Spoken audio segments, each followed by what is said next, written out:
Ta-da ta-da అన్నా ఇంకా ready అవ్వలేదా? టడా టడా ఈ రోజు ఉగాది మనం బాగా ఎంజాయ్ చేయాలా. నాయన ఎక్కడ? తెలియదా? కైలోకి ఏమైనా పోయింటాడా? పోయి చూద్దాం పదా. ఏంది నాయనా పండగ పూట కూడా కష్టపడతా ఉంటావా? పండగ పూట కూడా నేను కష్టపడితేనే కదా నైనా ఫస్ట్ లేకుండా మీరు పండగ చేసుకునేదానికే.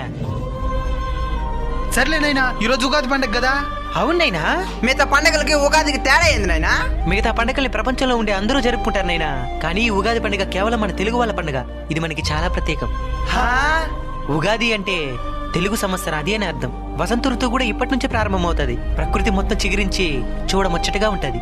ఉగాది రావడంతోనే మనలోనే కాదు ప్రకృతిలో కూడా మార్పుని తీసుకుని వస్తుంది. అంత గొప్పదన్నమాట మన ఉగాది. హా? నాయనా అయితే మనం ఉగాది పచ్చడి చేయొద్దా? ఖచ్చితంగా చేద్దా. అయితే డబ్బులే ఎంత? 5,000. 5,000?